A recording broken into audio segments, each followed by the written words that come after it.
What's up guys, it's Jay, MorninAfterKill, and today I want to turn your attention to a game that just came out this month and I'm pretty much sure is gonna get lost in the whirlwind of releases this holiday season, with heavy hitters like Fallout 4 and Star Wars Battlefront making their long-awaited return, and also the reinvigoration of Call of Duty through Black Ops 3.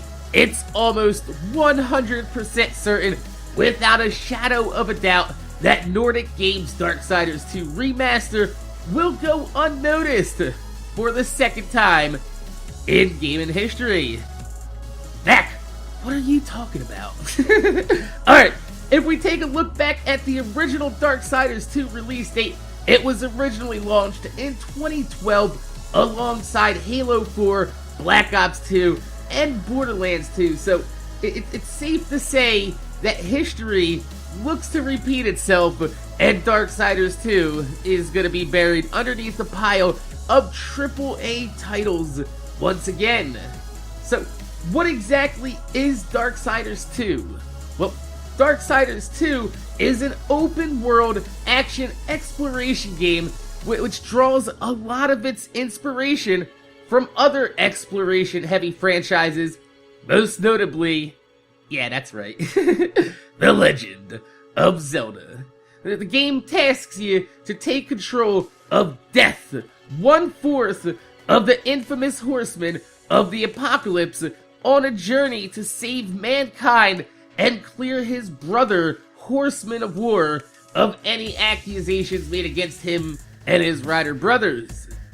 Along the way, you'll gain new abilities, gear, and items to help you out, most of which will once again be familiar to Zelda fans, like the use of a horse to traverse the overworld.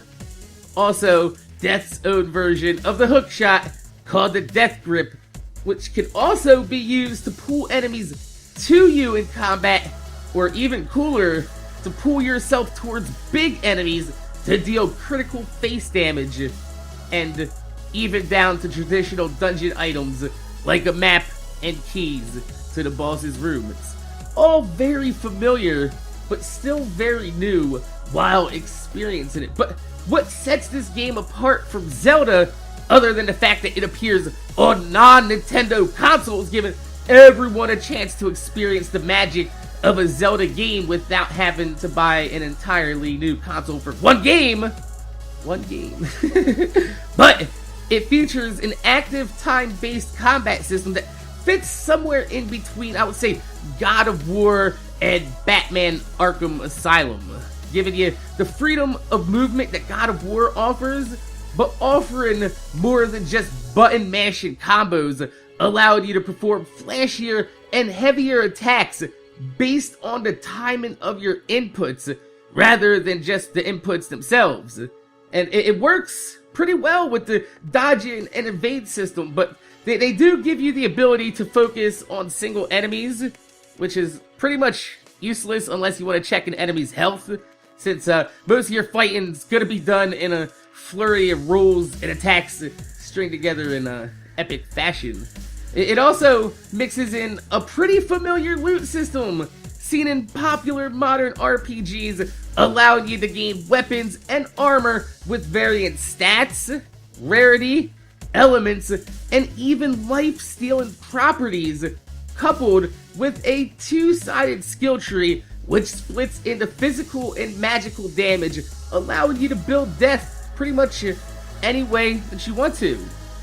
The average length of the story should take you somewhere around 30 hours of completion time, and 35 if you count side missions, so it's actually a pretty big game. Sadly, it does not have an endgame like most modern RPGs do, but it does come with a 100 level horde mode and the option to carry all your gear and abilities into a New Game Plus, where the entire playthrough is reset to enemies and loot are scaled to your level, and you can easily explore most of the areas that you weren't able to access in the first playthrough unless you backtracked after you acquired the required gear.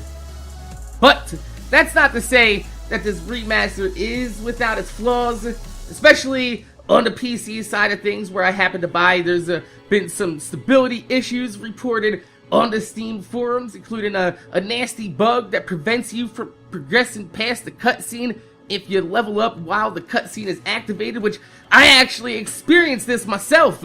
I had to go beat up a bunch of mobs to level up and return back to the cutscene to progress the mission. Nordic Games has said they are working on a patch for that, but at least it's known and has an in-game workaround and doesn't debilitate your entire playthrough, because that would be heartbreaking, to say the least.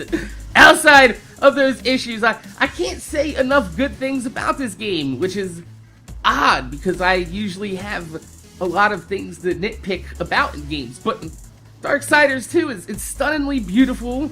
It seemingly blends the 3D graphics with a cel-shaded, hand-drawn look, delivering flashy, over-the-top combat, really fun puzzles with some amazing platforming and parkour, laid over a foundation of classic Zelda-style action, RPG, and dungeon-crawling loot fest. There really isn't anything non-redeeming about this game! Oh. Except horseback boss fights. Fuck horseback boss fights. So, my name is Jay, MorninAfterKill. I want to thank you guys for watching. Make sure you guys rate, comment, subscribe. If you could leave a thumbs up on the video, I'd highly appreciate it, because it gives me motivation to make more videos for you motherfuckers that watch my motherfucking videos. Have you ever played Darksiders 2? Have you ever heard of it? If you haven't, are you interested in watching some Darksiders 2 vids? Maybe, guides on dungeons and bosses and loot or whatever, Because honestly, if there's an audience for it, I wouldn't mind covering this game a bit more in depth in between the Destiny DLCs and content drops. Because I have not enjoyed a game this much in a really long time. Putting 20 hours into this game over the last week, which is a lot of hours for Mac. Especially considering that, that's cutting into my sleep time now. So, my name's Jay, MorninAfterKill. Thanks for watching, and I'm gonna see you guys later.